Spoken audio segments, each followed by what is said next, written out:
오늘 에스겔 20장입니다. 좀 긴데요. 오늘 다 할지 아니면 좀 나눠서 할지 모르겠습니다. 자, 계속적으로 에스겔을 통해서 이스라엘을 책망하신 내용입니다. 일곱째 해 다섯째 달 그 달 10일에 이스라엘의 장로들 가운데 어떤 사람들이 주께 물으려고 와서 내 앞에 앉으니 그때 주의 말씀이 내게 임하여 말씀하시니라. 인자야, 이스라엘의 장로들에게 고하여 그들에게 말하라. 주 하나님이 같이 말하노라. 너희가 내게 물으려고 왔느냐? 주 하나님은 말하노라. 내가 살아있는 한 내가 너희로 묻게 하지 아니하리라. 대답하지 않겠다는 말씀이죠. 내가 그들을 판단하려느냐? 인자야, 내가 그들을 판단하려느냐? 그들로 그들 조상들의 가증한 것들을 알게 하여 그들에게 말하라. 주 하나님이 같이 말하노라. 내가 이스라엘을 택한 날에 야곱 집의 자손에게 내 손을 들어 올려 이집트 땅에서 그들에게 나 자신을 알게 하였으며 내가 내 손을 그들에게 들어 올렸을 때에 말하기를 나는 주 너희 하나님이라 하였느니라. 5절까지만 보겠습니다. 내용들을 보게 되면요, 우리가 14장에서도 그런 일이 있었죠. 14장에서도 이스라엘 장로들이 에스겔 앞에 와서 주의 말씀을 좀 전해주세요, 우리가 좀 묻겠습니다 할 때 주님께서 너희들이 마음속에 악한 걸 품고 와서 무엇을 물으려고 하느냐 이렇게 책망한 적이 있어요. 악을 품고 묻게 되면, 우상을 품고 묻게 되면 제대로 대답할 수가 없어. 오히려 거짓이 나갈 거야 라고 말씀하셨던 장면 14장에서 보았던 것 같아요. 20장도 마찬가지입니다. 이들이 순수한 마음으로 주님께 물으려고 온 것이 아니거든요. 그래서 주님께서는 이제 책망을 하시는 말씀입니다. 근데 여기서 말씀하시는 것은 5절부터 쭉 이어지는 내용이 뭐냐면 이스라엘의 과거 역사를 쭉 말합니다. 역사를 자세하게 어떤 서술적으로 말하는 것이 아니라 하나님께서 이집트에서 너희를 이렇게 이끌어 주셨잖아. 하나님께서 광야에서 너희를 이렇게 이끌어 주셨잖아. 하나님께서 가나안 땅에 너희를 들여보내 주셨잖아. 그런데 너희들 말 안 들었잖아. 이런 내용들이에요. 그래서 이제 이집트 안에서 있었던 일, 그리고 광야에서 있었던 모습, 그리고 가나안 땅에 들어가서의 모습들로 이제 셋으로 나눠가지고 쭉 이제 책망을 하시는 말씀입니다. 5절부터 이어지는 내용은 이집트 안에서 있었던 내용들이에요. 지금 5절에서 내가 이스라엘을 택한 날에 그랬습니다. 궁극적으로 맨 처음에 택한 것은 아브라함 때 택한 거예요. 아브라함 때 택한 거지만 아브라함은 이스라엘의 조상이죠. 그리고 아직 아브라함 때는 이스라엘이 아니었어요. 그렇죠? 아브라함이 이스라엘 아닙니다. 누구부터 이스라엘이에요? 야곱부터 이스라엘이죠. 왜냐하면 야곱의 이름이 이스라엘이잖아요. 그리고 이제 아브라함과 이삭은 당연히 이스라엘의 조상인 것이고, 당연히 이스라엘에게 주신 언약은 아브라함부터 시작한 것이 맞지만 여기서는 직접적으로 이스라엘 백성들을 민족적으로 택하시는 장면을 말합니다. 민족적으로 택하시는 것은 바로 출애굽 때의 모습이에요. 아브라함 때부터 선택의 과정 속에 있긴 있었지만 이제 본격적으로 민족적으로 택하시는 것은 출애굽 때 모습입니다. 먼저 누구를 찾아오셨어요? 모세를 찾아오셨죠. 모세를 찾아오셔가지고 내가 너희 백성을 아브라함에게 약속했던 그대로 가나안 땅으로 들여보내줄 거야 라고 말씀하십니다. 이집트 노예에서 해방시켜줄 거야 라고 말씀하시는 거예요. 그게 5절의 내용입니다. 근데 묘사를 보게 되면 내 손을 들어 올려 이집트 땅에서 그들에게 나 자신을 알게 하였으며 내가 내 손을 들어 올려 그들에게 들어 올렸을 때 말하기를 이라고 말하지 않습니까? 내 손을 들어 올려라는 말이 여러 번 나와요. 지금 5절에서 2번 나오죠. 주님의 손을 들어 올리셨어요. 5절에서 들어 올리시면서 뭐라고 말씀하셨습니까? 내가 너희 택할 거야. 내가 너희 그 땅으로 이제 들여보낼 거야. 나는 너희의 하나님이야. 이런 거 알려주시는 모습이에요. 손을 들어 올렸다는 말은 무슨 말일까요? 맹세했다는 말이에요. 확실한 약속이거든요. 하나님께서 맹세합니다. 인간이 하나님께 맹세하는 거 아니에요? 예, 보통은 인간이 하나님께 맹세하죠. 근데 여기서는 하나님이 스스로에게 맹세하셨다. 히브리서에서 나오죠. 히브리서 6장에서도 하나님께서는 누구를 두고 맹세할 리가 없잖아요. 인간은 하나님을 두고 맹세하지만 하나님은 누구를 두고 맹세할 분이 없잖아요. 그분 자신을 두고 맹세하는 거예요. 그래서 그분 손을 들어 올리셨다는 얘기는 확실한 약속이죠. 맹세라고 말할 수 있을 만큼 확실한 약속이에요. 이스라엘에게 복을 주시는 메시지에서 손을 들어 올렸다는 말씀을 합니다. 6절에서도 내가 그들에게 내 손을 들어 올려 그랬습니다. 그래서 이제 6절에서도 구체적으로 젖과 꿀이 흐르는 땅으로 인도한다고 말씀하셨죠. 네. 근데 보게 되면요, 15절에서는 또한 내가 광야에서 그들에게 내 손을 들어올려 맹세하기를 내가 그들에게 주었던 땅, 즉 젖과 꿀이 흐르는 모든 땅의 영광인 곳으로 그들을 데려가지 아니하리라. 책망하시는 말씀에서도 맹세하로 말씀하셨어요. 축복만 맹세로 말씀하시는 것이 아니라 심판도 맹세로 말씀하시는 거예요. 15절에 그랬죠. 또 어디에요? 28절도 내가 그들에게 주기로 내 손을 들어 올렸던 그 땅으로 그들을 인도하였더니, 이건 이제 축복한 모습이죠. 과거에 그랬단 말입니다. 예. 그렇게 했어요. 그러니까 내 손을 들어 올렸단 말은 축복의 메시지도 있고 책망의 메시지도 있습니다. 저 뒤 어디에 42절에서는 내가 너희를 이스라엘 땅, 즉 내가 내 손을 들어 올려서 너희 조상에게 주기로 한 그 땅에서 그 땅으로 너희를 데려올 때, 이건 이스라엘 쫓겨났다가 회복되는 메시지네요. 성경에서 회복의 예언을 다룰 때는 1차적으로 에스라 느헤미야 때 회복되는 걸 말하는 거고, 2차적으로는 천연왕국 때 회복을 말하는 거예요. 이 2차적인 회복이 좀 더 궁극적인 예언이죠. 그래서 궁극적인 천연왕국의 메시지를 전하는 내용이 사실상 교리적인 내용이고, 1차적으로 역사적으로는 에스라 느헤미야에서 회복되는 그 모습을 다루는 것이요. 이중적용이지만은 우리는 여기서 이거는 천연왕국 재림과 연관된 메시지구나라고 알게 돼요. 이거는 좀 이따가 전후 문맥을 통해서 또 보게 됩니다. 이처럼 하나님께서 손을 들어서 맹세하실 정도였습니다. 이스라엘에게 복을 주시고 그들을 해방을 시키시는 것이 손을 들어 맹세하실 정도였었어요. 얼마나 그분의 백성을 사랑하심이 강력했습니까?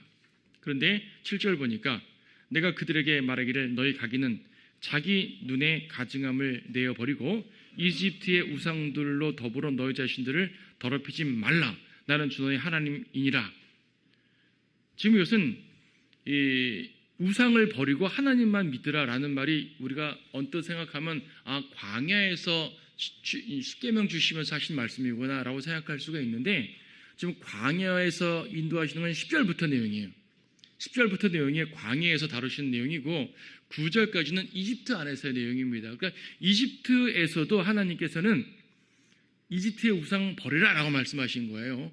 지금 출애굽기에서는 그 상황이 자세하게 나오지 않지만 에스겔에서 그 말씀을 하시면서 알 수 있어요. 우리가 또 어디서 알 수 있냐면은 여호수아서에 보게 되면 여호수아 24장 14절에서, 이건 여호수아가 이제 죽기 전에 백성들에게 앞으로 하나님 온전히 잘 섬겨라라고 결단을 시키는 장면인데, 여기에 묘사 중에 여호수아의 말의 내용 중에 어떤 말이 있냐면 여호수아 24장 14절에서 그러므로 이제 주를 두려워하고 성실과 진리로 그분을 섬기라. 너희 조상들이 하수 저편과 이집트에서 섬겼던 신들을 버리고 너희는 주를 섬기라. 하수 저편이라는 얘기는요, 유프라테스 저편, 즉 아브람 이전부터 우상 섬겼던 그 원래 조상들의 모습의 우상 숭배 말하는 것이고, 이집트에서 섬겼던 이란 말은 출애굽 전까지 이집트에서 우상을 섬겼다는 말이에요. 언뜻 생각하게 되면 이스라엘 백성은 이집트에서 하나님 열심히 섬기고 싶은데 그 박해를 많이 받아서 하나님이 출애굽시켰구나 라고 생각하는 분이 있을지 모르지만 아니에요. 하나님께서는 아브라함의 언약을 따라서 그분의 약속을 지키시기 위해서 이스라엘을 택하시고 이끌어 주셨지만, 이스라엘은 이집트 땅에서요 하나님 제대로 섬긴 거 아니에요. 요셉 때는 하나님 잘 섬겼겠죠. 요셉 때는 하나님께서 이집트로 들어가서 잘 가뭄으로부터 기근으로부터 피난시켜 주셨는데, 세월이 흘러가면서 이집트에서 박해만 받은 것이 아니라 그들이 죄도 진 겁니다. 이집트의 우상에 물들어 있었던 거죠.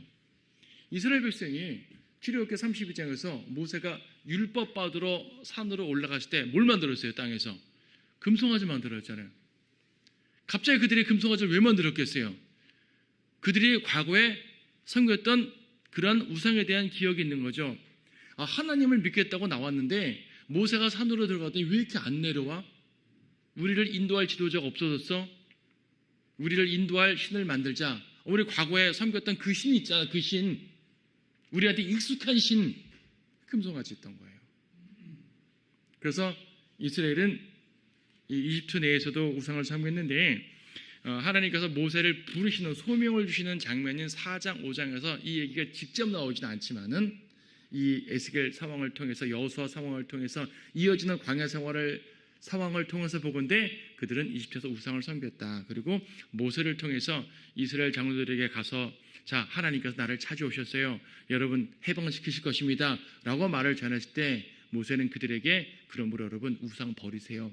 하나님께서 여러분 찾아오셨어요. 이제는 하나님만 믿어야 됩니다. 그분을 믿고 따라야지 우리 조상 아브라함에게 약속했던 그것이 이루어질 겁니다. 이러한 대화를 했던 거란 말입니다. 지금 그 내용이 지금 7절 8절에서 설명되고 있는 겁니다. 나는 주 너의 하나님이니라. 그러므로 나만 섬겨라 이거죠. 이것이 구체화된 게 광야에서 십계명이었던 겁니다. 근데 8절 보니까 그들은 내게 반역하였고 내게 경청하려 하지 않았다라고 말합니다. 모세가 하나님께 말씀을 듣고 처음에는 기꺼이 가지 않았습니다. 우리가 이제 앞에서 다른 설교 시간도 설명드렸죠. 모세가 처음에 하나님께 부르심 받았을 때는 막 거절하고 그랬어요. 내가 어떻게 합니까? 막 그랬단 말입니다. 어떤 우여곡절 끝에 모세가 고개 숙이고 알겠습니다. 하나님 하겠습니다 하고 파로에게 들어갔네요. 그게 출애굽기 5장 내용이죠. 파로에게 가서 이스라엘을 내보내시오. 안 그러면 우리가 하나님께 혼납니다. 그렇게 말했습니다. 파로가 콧방귀를 꼈죠. 너희가 지금 게을러서 그러는 거야. 지금 밖에서 나가서 뭘 할 게 어디 있어. 빨리 벽돌 구해야지. 너희가 게으르도다. 지금까지는 짚을 주면서 벽돌을 구라고 했지만 앞으로는 짚도 너희가 직접 뜯어서 해라고 말한 거 아니겠습니까? 출애굽기 5장 여러분 다 아시는 말씀이잖아요. 그때 백성들이 어떻게 했습니까?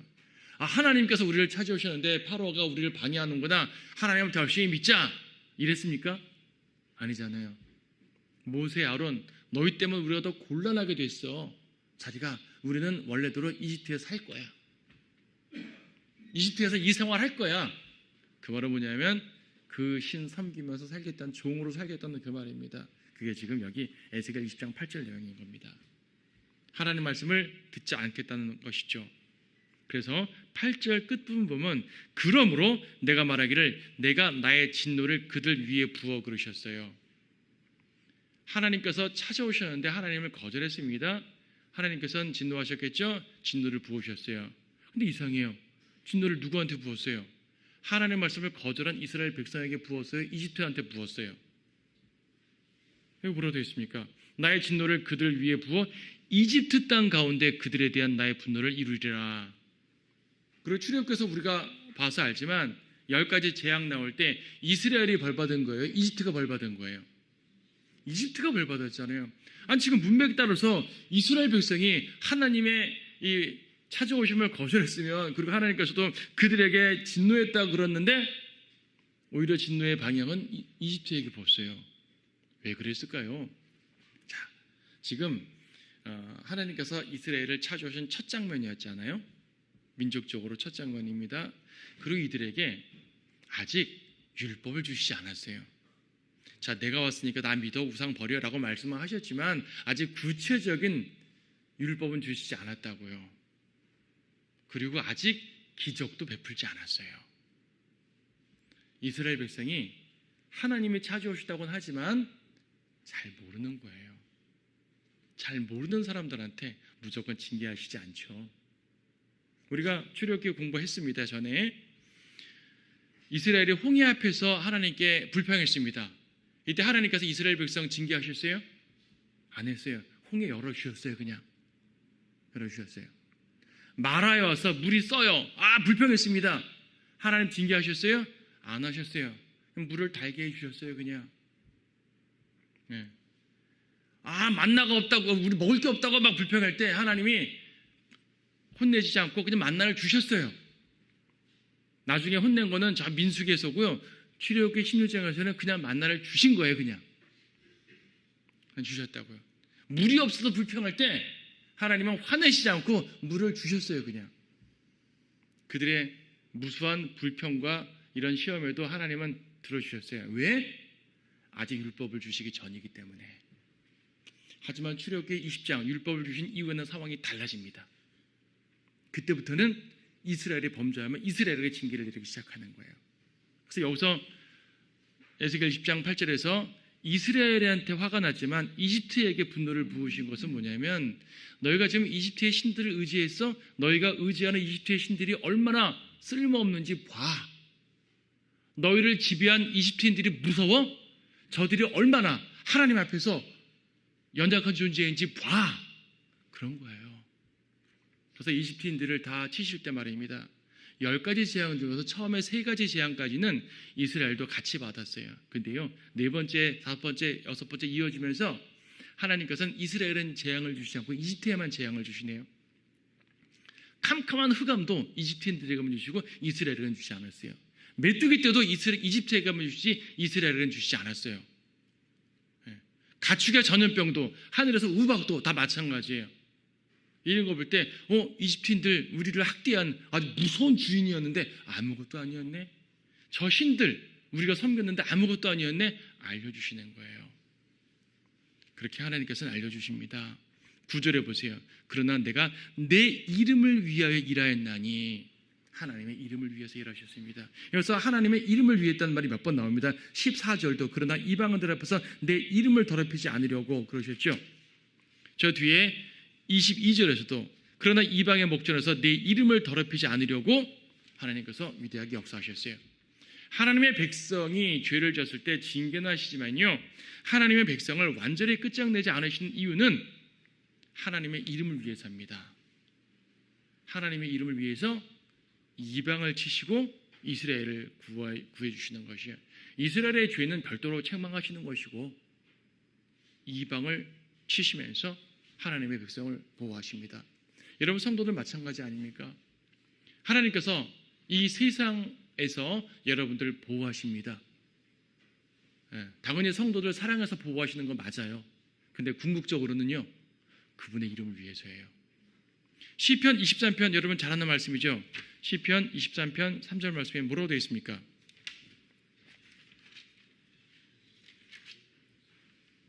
그가 내 혼을 소생시키시고 그의 이름을 위하여 의의 길들로 나를 인도하시는도다. 그분의 이름을 위해서예요.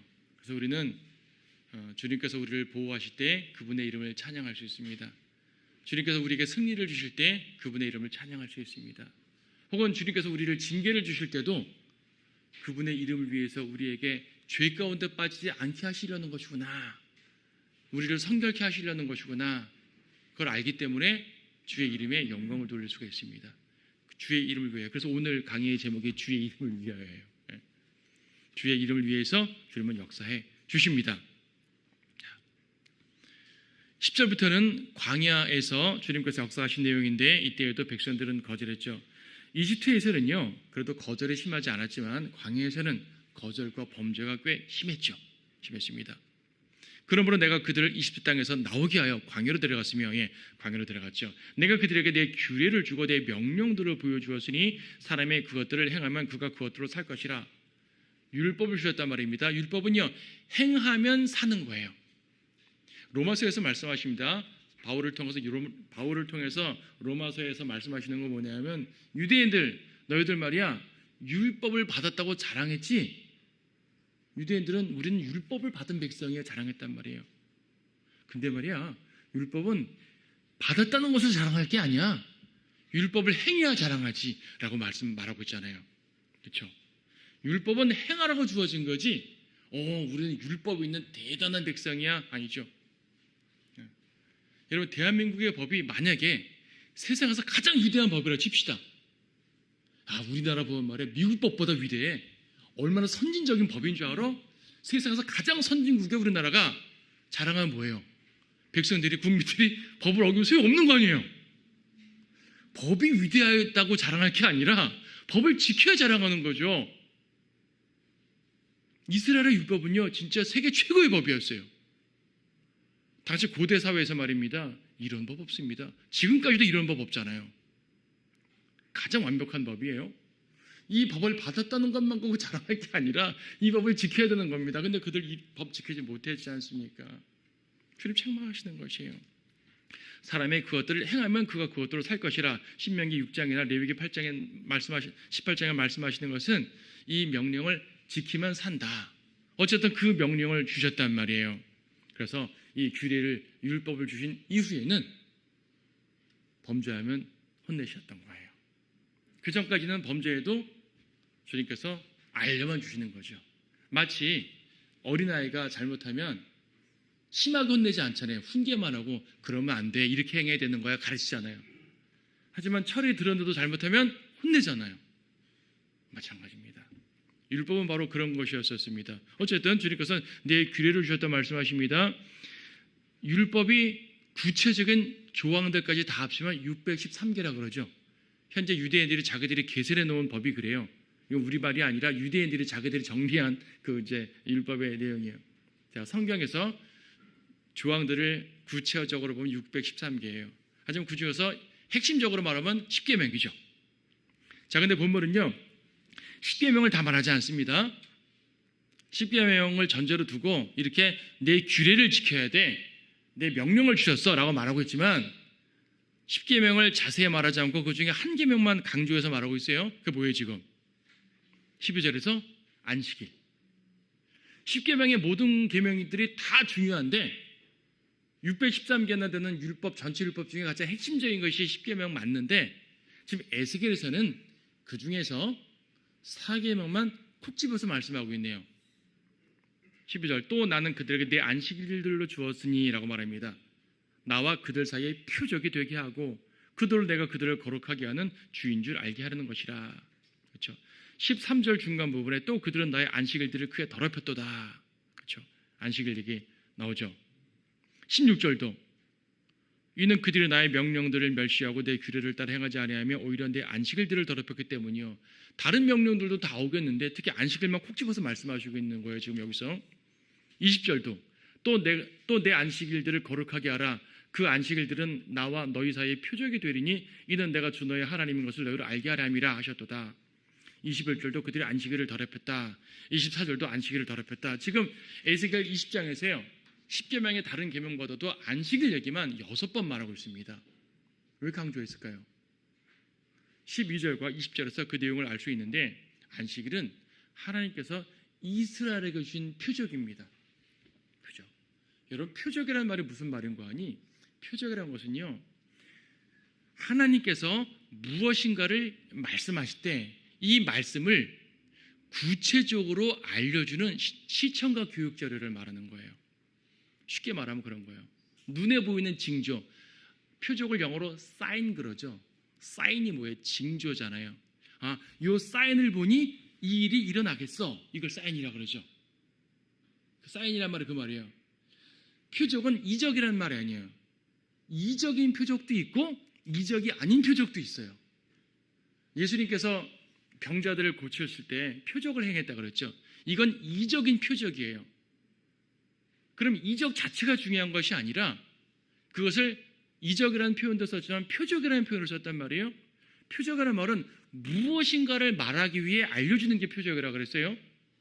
그러면 예수님이 행하신 이적들은 뭐에 대한 표적이었을까? 무엇을 말씀하시기 위해서 그런 것을 표적을 행하셨을까요? 바로 예수님께서 하나님의 아들이심을 알려주는 거예요. 풍랑을 잔잔케 하셨어요. 소경의 눈을 띄었어요. 죽은 자를 살리셨어요. 이게 하나님의 아들이심을 말하는 거죠. 예수님께서 바리새인들에게 나와 아버지는 하나니라.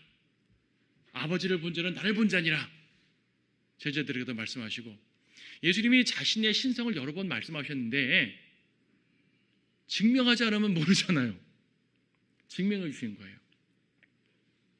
그래서 예수님이 행하신 이적들은 예수님이 하나님의 아들이심을 보여주는 표적이고 또 그분이 다윗의 후손인 왕이심을 보여주는 표적이었었어요. 그런가 하면 이적이 아닌 표적도 있다는 얘기예요. 그러니까 안식일을 표적이라고 그러잖아요. 그럼 안식일은 뭐에 대한 표적인 것인가? 10계명 중에서 부모를 공경하라. 이건 표적 아니죠. 그냥 그 자체 명령이죠. 그렇죠. 우상 숭배하지 말라. 그 자체로 명령이죠.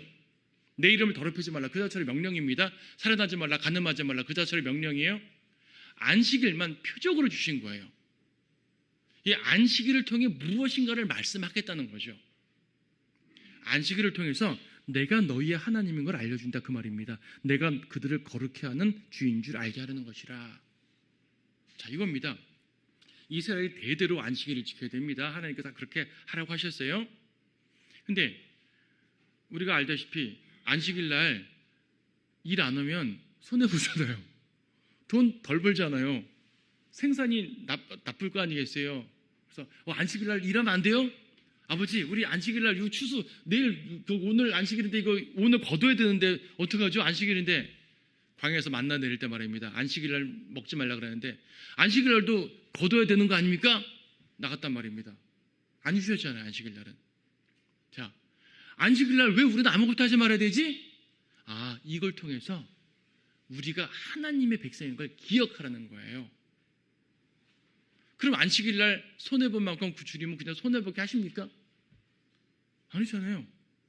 안식일 날 만나를 못 얻었으면 그 전날 2배로 얻게 하셨어요. 안식일 날 손해본 것 같지 않아요. 겉으로는 손해본 것 같지만 주님은 더 큰 복을 주셨단 말입니다. 우리가 하나님 말씀 따라서 안식을 지키니까 복을 받네.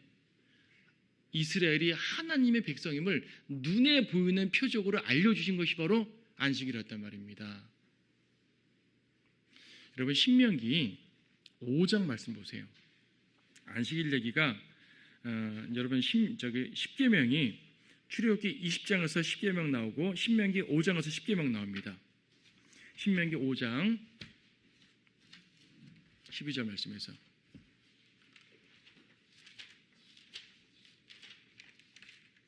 신명기 5장 12절 말씀 보시게 되면 10계명 중에 제4계명 안식을 말씀할 때 뭐라 그러시냐면 12절 주 너희 하나님이 내게 명령한 대로 안식일을 지켜 그것을 거룩하게 하라.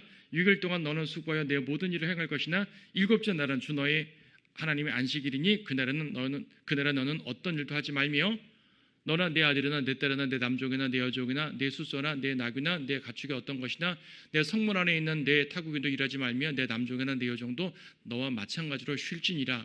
내가 이집트 땅에서 종이었던 것과 주 너희 하나님께서 능하신 손과 펴신 팔로 거기서 너를 인도해 낸 것을 기억하라. 그러므로 주 너희 하나님이 안식일을 지키려고 내게 명령하였느니라 그랬어요.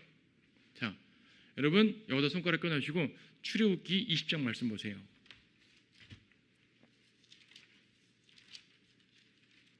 출애굽기 20장도 안식일 얘기를 똑같이 하시는데 나중에 비교해 보세요. 1계명부터 10계명까지 출애굽기와 신명기가 묘사까지 똑같습니다. 그 문장의 토시 정도는 틀릴지 몰라도 조사 정도는 틀릴지 몰라도 내용이 똑같아요. 서술 방식도 똑같아요. 근데 딱 하나 달라요.